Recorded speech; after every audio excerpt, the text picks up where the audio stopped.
Reka nsubire ndabaramutse abandi ndabahemwiriwe shitwanywanye bacu mukurikirana amakuru n'ibiganiro mugezwaho nanje Bunyoni umugenzi hano kwimbonesha kure yanje ndetse ari nayo yanyu imbonesha kure imwe rudende ibashikiriza byinshi cyane bikubiyemo ivyo amatwi yanyu atigeze yumva na rimwe n'amakuru atosoye amakuru yizewe amakuru mba natoje mu buryo bwimbitse cyane nkigira ku rubuga rw'intambara ubwo ni muri Republika Iharanira Rusange ya Kongo nka kiranga babwirize biriko birahavugwa dore ko haba hakuyemo byinshi cyane mu ntambara iri guhuza umutwe twaje ibigwanisho wa M23 ndetse n'ingabo z'igihugu za FARDC.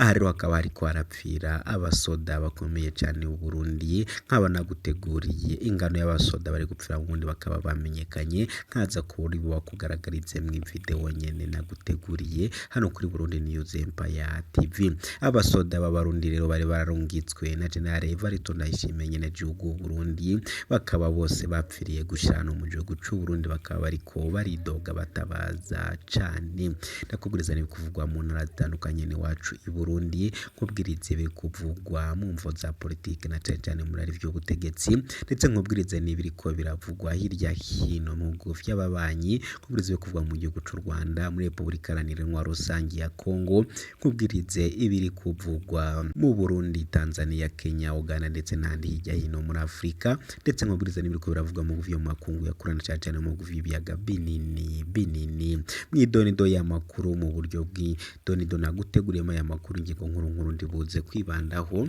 ndakubwiriza yuko nyene abasoda batagira ingano bose bamaze gutikira muri Republika Iharanira Rusange ya Kongo imirambo yabo yose ibiziga vyabo bikaba biriko birazanywa hano mu gihugu cy'u Burundi beshi cyane gusa bamwe bakaba ariko baratakamba aca baciri bazima avuga ko ababo batariko barashingurwa neza mu buryo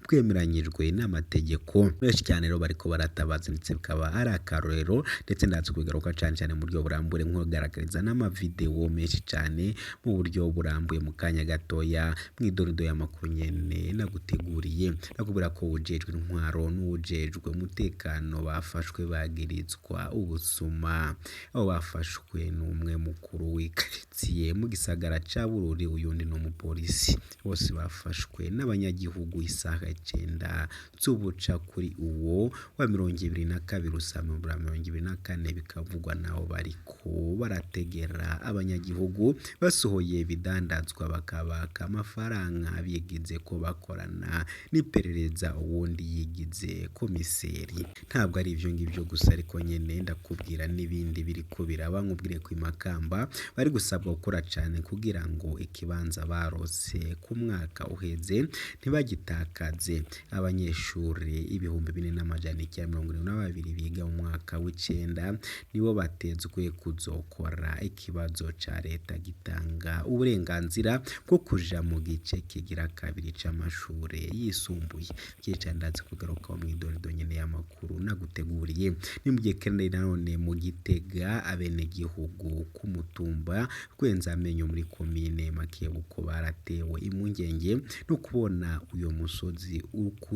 kuri uyo mutumba uguma usiduka imetero kuyindi kicana none nyene n'abantu uyu musozi umaze guhitana ndaze kubwira ko mwidorido y'amakuru naguteguriye nimugiye kandi none Igitega umukenyezi ahingura amavanse akozwe muri Ensuime niyo mwungeri Beninye akora ibisharizo bita avance yinjiza hagati y'ibihumbi 1825 vy'amarundi ku munsi birakaba bikora mu Ensuime ndabigeza kubageza mu dode y'amakuru hamwe n'abanyamakuru bacu iubanzaho amazi avomerera imiceri atera agabanuka ku miserege abarimyi bari mu mwiheburo byose ni mwidonido nyene naguteguriye Igitega umuyabaga w'imyaka ishika 25 akorera mu gisagara ca Gitega yarahatswe kwiyahura yihaye umuti w'imbeba amakuru atangwa n'abagakora imirimo hamwe nayo muyabaga hafi isoko rikuru rya Gitega bavuga ko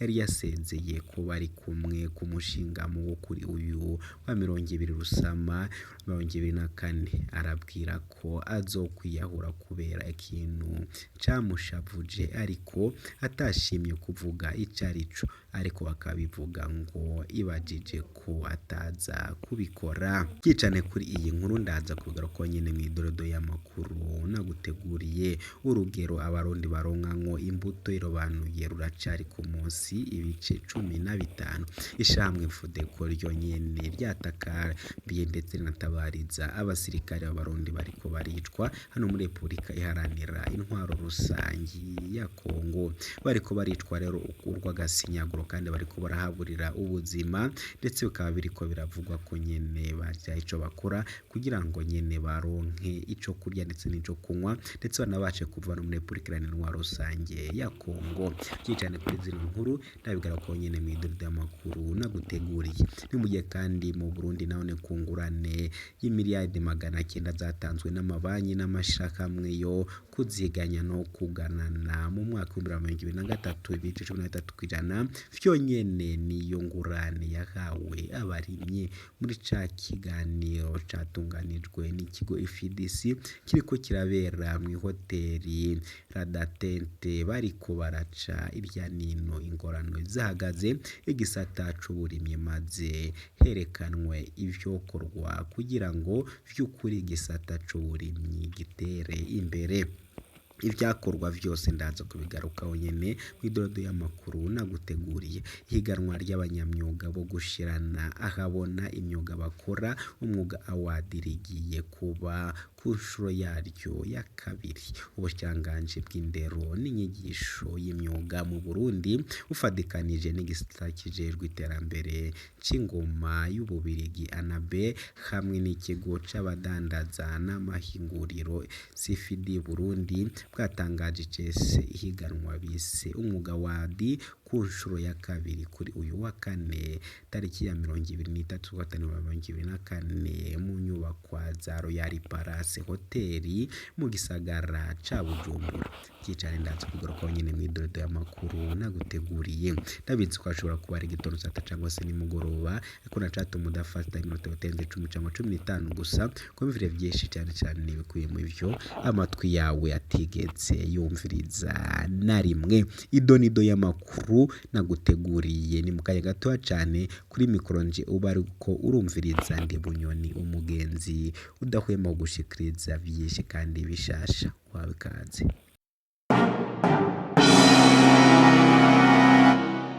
Akaze mw'idorodo y'amakuru hamwe nanje Bunyoni umugenzi. Reka idonido y'amakuru mbere ko nkubwiriza ivy'abasirikari bo Burundi abasuda bakomeye cyane bariko barapfira hano muri Republika Iharanira Rusange ya Kongo. Kambanze nkubwirize yuko Burundi kungurane y'imiliyardi 900 zatanzwe n'amabanki n'amashirahamwe yo kuziganya no kugurana mu mwaka wa 2023 13% vyonyene niyo ngurane yahawe abarimyi. Mu cakiganiro catangujwe n'ikigo FDC kiriko kirabera mu hoteli Radatete bariko baraca iryaninano ingorano zihaze n'igisata c'uburimyi hamwe herekanwe ivyokorwa kugira ngo vy'ukuri igisata c'uburimyi kigende neza kandi gitere imbere. Marie Louise Kamikazi umuyobozi shingwa bikorwa w'ihuriro ry'abashikamwe yo kuziganya no kugurana rimu amenyesha ko igisata c'uburimyi kitigezwa iyo hageze gutanga ingurane nk'akarorero mu myaka 3 iheze ingurane itangwa n'amabanki n'amashirahamwe yo kuziganya no kugurana na kubarimyi ntiyigeze irenga ibice 13% vy'ingurane yose yatanzwe mu 2023 vya 13% mu 2022 vyari ibice 9 nayo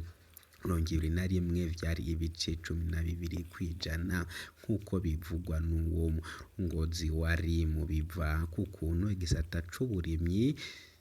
cibangamirwa n'ihindagurika ry'ibihe bigatuma icizere c'uko ingurane yazo yigaruza gitakara. Nayo Marie Louise Nsabiyumva arongoye ishirahamwe ryo kuziganya no kugurana semesi abona ko abarimyi benshi atabumenyi bafise haba mu gutanga imigambi ishobora kwemerwa mu mabanki kugira ngo ihabwe ingurane. Ikindi ngo hari abarimyi batazi gukoresha amahera bahawe nk'uko bisabwa maze bihomba bigatuma icizere cyo gutanga ingurane ku barimyi gituma gitakara mu mabanki. Iyindi ntambamyi ihagaze ku barimyi benshi bataramenya amakuru yaho bashobora gukora gushikirwa mu migambi yabo yo kurima. Abo bakora mu gisata c'ama microfinance bagasaba leta y'u Burundi ko n'abayifasha mu iterambere kongereza ingufu mu gutorera inyishu izo ngorane zose na nizirya. Gisata c'uburimyi arico gitunze abanyagihugu benshi kandi kikaba gihaganzwe amaso mu iterambere ry'igihugu. Bibutsa igisata c'uburimyi gikorwa mu bice birenga 70% kigaterera ibice 40% mu butunzi bw'igihugu PIB. Ni mu gihe muri rusange umuryango umwe wose w'abarundi urima itongo ringana na 0.5 kw'isoko umugambi w'igihugu w'uburimyi strategie agricole Nikorayire.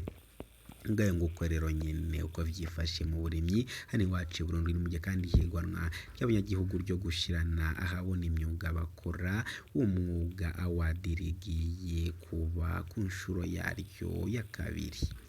Abashiranganje bw'indero y'inyigisho z'imyuga mu Burundi bafadikanije n'igisata kijejwe iterambere c'ingoma y'Ububirigi Anabel hamwe n'ikigo c'abadandaza n'amahiguriro CBC Burundi bwatanguje ikicese ihiganwa bise umwuga wadi ku nshuro ya kabiri kuri uyu wa kane tariki ya 23/24 mu nyubakwa za Royal Palace Hotel mu gisagara ca Bujumbura. Ibisabwa kugira ngo abakora iyo myuga biyandikishe bazohiganwa nuko uhiganwa aba afise kuva ku myaka 13 gushika kuri 25 hakazotwara urupapuro rw'amavuko rudatanganije hamwe na karita karangamuntu. Nayo ayandikwa rizobera mu ntara zose zizomara iminsi 30 igatangura guhera uno munsi nyene ngerekerezo rya 24 Rusama 2024 gushika itariki ya 24 Ruheshi 2024 hakazokurikira guhitamwo hanyuma bakore ibibazo kugira ngo bakuremwo abantu 30 mu mahiganwa y'igice ca nyuma rizoba mu kwicumi k'uwo mwaka turi mu 2024. Imyuga ihiganwa rizokwisunga n'uwo gushoma impuzu karica, gukora imiduga makanike, gukora amatara ndetse n'ibindi. Ngangukora nyene birakomeye cyane. Hani wacu Burundi nyene agaterambere kariko karaza sinzira nyene none bariko karakomeza cyangwa se kazakomeza. Muje kandi ngoze hatoye ikiziga c'umuntu uriko abamwishe ntibaramenyekana. Uwo yishwe n'umugabo w'imyaka 32. Ikiziga ciwe catowe kuri uyu wa 23 Ruheshi 2024 mu gatondo hagati y'umutumba wa Mushonge na Rusama muri komine Nyamurenza. Ababa hafi yakatowe ico ciziga bavuga ko ubwa mbere uwo mugabo atashotse amenyekana, ariko amatohoza ya mbere yerekanye ko uwo mugabo se w'abana 4 yaramaze igihe atabana n'umukenyezi wiwe bivuye ku matati yo mu muryango. Alegisi Ntunzwe nayo mustaneri wa komine Nyamurenza aremeza ayo makuru akanavuga ko azotanga idonido y'inyamiramabi zihejeje kugira amatohoza akwiye.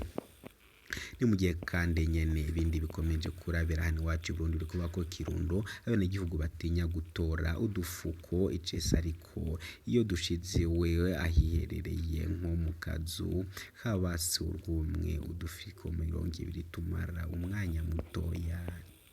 cane birakomeye cyane ruhani wacu Burundi ndetse birashushe ndetse ibindi biriko birabandanya gukomeza nibyo kandi Gitega umuyabaga w'imyaka 25 akorera mu gisagara ca Gitega yarakatswe kwiyahura yihaye umuti w'imbeba amakuru atangwa n'abarangurira imirimo hamwe n'uyo muyabaga hafi y'isoko rikuru rya Gitega avuga ko yari yasezeye iwabo bari kumwe ku muhingamo wo kuri uyu Kibirusemu 2024 ababwira ko azokwiyahura kubera ikintu camushavuje ariko atashimye kuvuga icarico ariko akibivuga ngo bibajije ko ataza kubikora mu gatondo ko kuri uyu wa 21 Rusama 2024 bararindiriye ko yugurura ubutike yacuruzagamwo akanararamwo barabura baca bahamagara abajejwe intwaro niko kumena iyo butike bamusanze amagara yiwe atifashe neza biturutse ku muti w'imbeba yanyoye agashashi karimwo uwo muti bakamusanganye iruhande yaho aryamye niko kumunyarukana uwo munyabayaga kwa muganga abagenzi biwe bakeka ko iryo shavu yoba ryaturutse ku mishwano hagati y'umukunzi wiwe bariko barategura n'ubukwe mu kwezi kw'icenda abajejwe intwaro bahanura abenegihugu kureka gutwarwa n'ishavu gushikayo ko yaba ku buzima ahubwo bakagira wabo bizeye babagira inama bamwe niba bariko bariyabura kubera ubuzima urumva ko nyine ari akarorero gusa nimwe kandi nanone Igitega umukenyezi ahigura amavansi akozwe muri Ensuime Gitega niyo mwungeri Beninya akora ibisharizo bita avance yinjiza hagati y'ibihumbi 10,975 vy'amarundi ku munsi uyu mukenyezi afise imyaka 29 aba muri quartier Yoba ya commune Gitega akaba akora ibikono vyo gushariza bitaramenyekana bita avance amenyesha ko yatanguye mu 2023 aratwiganirira ingene akora ivyo bikono nkoresha impuzu bihanaguza bavuye koga Ensuime namwe n'isima niyo mwungere Beninya avuga ko uwo mwuga yawutanguye akiri muto nabatanguye gukora utuntu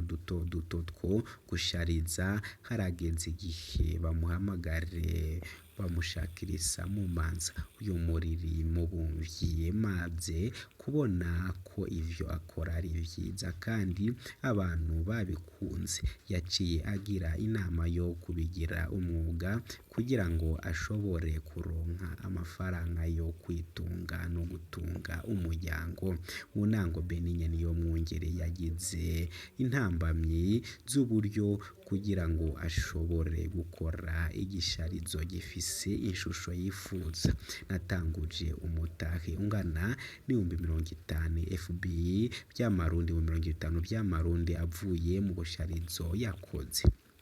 ku munsi ashobora gukora ibisharizo 13 akuramo inyungu iri hagati y'ibihumbi 10,025 kuri izo 13 nyene niyo mwungere Beninya arongera ati ubu nta mutima usimba ngo umuryango uhava umbura bimwe muri vyanyenerwa eka mbere uwo mugambi ngo waranamfashije kungura ubumenyi kuko biguma kuri ubushakashatsi umugambi wa Beninya kuri uyu rutse gutsinda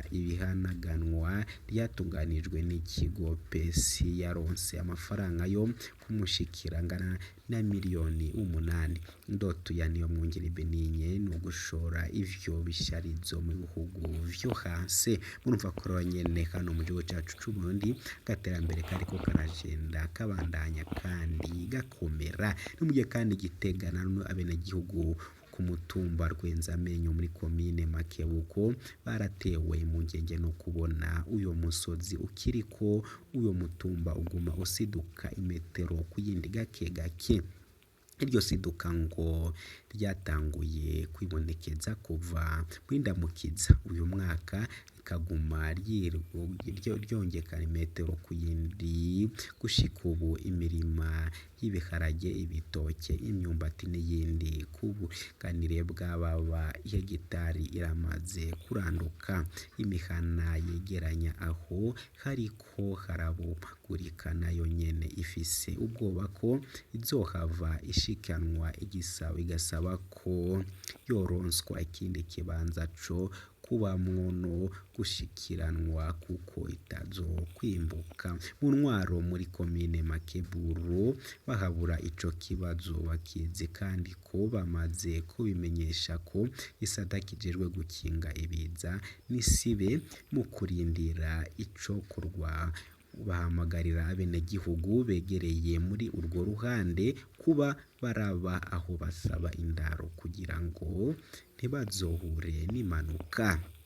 Nkuko rero nyene birakomeye cane nubwo bimeze bityo ariko nyene nanone Imakamba naho birakomeye cane. Imakamba basabwa gukora cane kugira ngo kibanza barose ku mwaka uheze ntibagitakaze. Abanyeshuri 1942 biga mu mwaka w'icenda nibo batizwe gukozora ikibazo ca leta gitanga uburenganzira bwo kuja mu gice kigira kabiri n'amashure yisumbuye. Umuyobozi w'indero mu ntara ya Makamba amenyesha ko imyiteguro ku banyeshuri no kubigisha igeze kure kuko n'ivyigwa vyamaze guhera bikaba biriko birasubirwamo ibibanza n'intebe ikibazo kizakorerwamo. Uvuga ko navyo nyene vyamaze gutegurwa neza. Abazocungera bashika iyo 112 n'abazohagarikwa.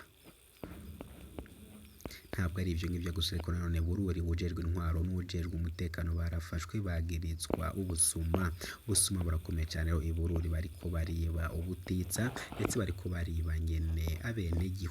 abenegihugu bariko baratabaza. Nubwo bimeze gutya ariko nyene nanone abasoda b'igihugu cacu c'u Burundi bariko batekera muri Republika Iharanira Rusange ya Kongo. Imbonerakure nyinshi cyane zarungitsweyo, abapolisi ndetse n'abasirikari bariko barapfa. Imirambo yabo ikaba iriko irakurirwa agashinyaguro, indi kaburirwa irengero, indi kajyanwa mu ishamba bakaba ariho bayitwikira. Ndetse abasoda b'u Burundi bari muri Republika Iharanira Rusange ya Kongo bakaba bariko baratakamba ndetse bibehuye bavuga ko atani ivyo kurya bariko bararonka ndetse kandi bose bakaba barasaba Perezida Neva ko yobacyura mu gihugu cabo maze bagasubira mu gihugu c'u Burundi. Birakomeye cyane nyene bariko barapfa, abandi bariko baragandagurwa ndetse bari kuvuga yuko ngo bari kugwana n'abantu babarusha imbaraga. Nubwo bimeze gutya ariko nyene hagaragaye umubare munini cyane w'abasoda b'igihugu cacu Burundi bose bamaze kuburira ubuzima hano muri Republika Iharanira Rusange ya Kongo. Bariko baravuga ko nyene n'imiryango yabo hano mu gihugu cacu Burundi itariko iritabwaho ndetse abandi bakaba bariko baricwa n'inzara ndetse ko ngo bari abana babo bariko barava mu mashuri ndetse ngo atagafashanyo na gake leta y'u Burundi iriko iragenera imiryango yabo. Nubwo bimeze gutyo ariko kandi ngo bariko barasaba ko bosimburwa kuko bivuga ko nyene umuntu maze amezi 6 ku rugamba aba agomba gusimburwa. Bo rero bakaba bariko barasabwa ko nyene babasimbura, bamwe bagataha bakajya gukomereza imirimo mu gihugu cyabo, dore ko bavuga ko nyene atani ico kurya nabo bariko barabona hariya muri Republika Iharanira Rusange ya Kongo. Ntabwo ari ivyo gusa ariko nyene bariko baranavuga ko atana gashahara bariko bararonka, biri kuvuga ko ngo baheruka kubona agashahara kera cyane bacikikire mu gihugu ariko bakora bamaze amezi 6 atana agafashanyo na gake no ku mushahara wabo batariko bararonka nico kurya. Bakaba ariko rero baratabaza basaba Neva ko yobacyura akabasubiza mu gihugu cabo dore ko ngo batazi nico bari kurwanira. Nshuti banywanyi bacu muri muko muratwumviriza rero reka mbe ndasubikiye ahangaha gusa nkomeze ndasaba mutereza gufyonda sabone ko mwabonotse hasi kwa jam ko mutwanditseho sabone mugafyondako. Mwamara gufyonda sabone kandi wakomeza mudusangiza n'ibitekerezo kandi mwibuka gusharinga inkuru zacu ku gihe. Reka mbanze mbibutse ko nababwirije yuko nyene abasoda hano mu gihugu cyacu Burundi bariko barapfa cyane kandi bakaba bariko baraburira ubuzima hano mu gihugu cacu Burundi, eka nta nico bazi bariko bari kugwanira. Ndanababwira yuko nanone kandi nyene hano mu gihugu cacu c'u Burundi intambara ikaba ikomeje gusanga naho itutumba mu nyuma nyine z'uko Perezida Evariste Ndayishimiye ashaka kugaba ibitero bikomeye cyane mu gihugu c'u Rwanda. Ndanababwiritse ko nyene inzara kuvuza ubuhane wacu Burundi, ndetse kandi ngo n'ibifungurwa byari hari nabyo bikaba biriko birashira, abarundi benshi bakaba bari mu kangaratete. Ndanababwirije yuko nyene igihugu cacu c'u Burundi kigeramiye, kikaba ari igihugu kitagira ibitoro, kikaba ari igihugu kitagira buri kimwe cyose, ndetse bikaba biteje agahinda, ndetse bikaba biteje n'inkeko, ndetse bikaba biriko biravuga ko nyene Burundi bugeze aho umwansi ashaka. Nababwira yuko nyene mu gihe Uburundi buri kwitegura amatora y'ibihumbi bibiri na mirongo ibiri na gatanu, abenegihugu bamwe ndetse na Frodebu iriko iratangaza yuko nyene iteze yuko amatora azogenda neza hano mu gihugu cacu Burundi, dore ko ngo ibona nyene atashingiro bifite, ndetse abona ko vyose nta murongo bifite. Izero ni zimwe mu ncamake zigize amakuru mu buryo bw'ifunyafunyo, kugira ngo nyene ubashe kumenya uko igihugu cacu cifashe, ndetse nkubwiriza n'ibigenda bibereye hirya no hino. Ubu rero nyene abenegihugu cane cane ababa mu bihugu baba mu buryo bw'ubuhungiro, abaga mu bihugu vy'abaturanyi, baba mu gihugu c'u Rwanda, Tanzania, Kenya, bose bakaba bari kubageramiwe cane, bakaba bari kuvuga ko bashaka gutaha, gusa bareba aho bagiye kuja nabo bakabona ko ari ibibazo bikomeye cane, ndetse bihebuye cane, ndetse banababaye ko ari kuvuga ko nyene neva yo bafasha akabasubiza mu gihugu. Aya ni amakuru tugenda tubashikiriza, izi ikaba ari ingingo kenda bagarukiraho. Gusa nyine n'ubwo mu 2023 nayo muri Republika Iharanira Rusange ya Kongo ikomeje kuvuga ko ngo ishaka gufasha ubutegetsi, ariko biravuga ko nawe yoba uduce twose yoba yarafasha hano muri Republika Iharanira Rusange ya Kongo yoba imaze kutwamburwa. Mu 2023 ikaba igeramiwe cyane, ikaba iriho amazi, ndetse ukaba biriko biravuza ubuhuha, intambara ikaba ikomeye cyane, ariko mu 2023 mwakundaga cyane ikaba iriho amazi. Hakaba harasutswe ibitwaro bikomeye cyane, ibitwaro vya kirimbuzi, ndetse bikaba biri kuvugwa ko nyine mu 2023 yoba yo hageze, ndetse bikiri kuvuga yuko nyene ngo imiryango hamwe y'abibumbye nayo yoba igiye kumanuka, ni mu nyuma yuko nyene yose imaze kubona ko kwica perezida bishoboka, mu nyuma y'ibitero vyagiye bigabwa ku rugo rwa Vital Kamerhe ndetse wari uyoboye aho akaba agizwe perezida w'inama nkenguzamateka, akaba ari we uyoboye nkenguzamateka, ndetse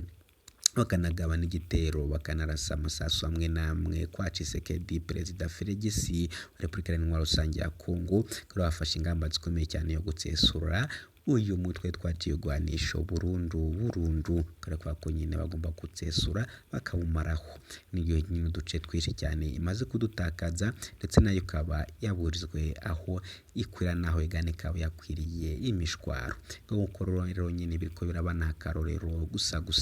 shutanywanyi bacu rero makuru yacu nakagaruka. Reka mbibutse ko ngiye kuri mikoro mwari muri kumva ndi Bunyoni umugenzi. Reka dusubire ubutaha. Ciao.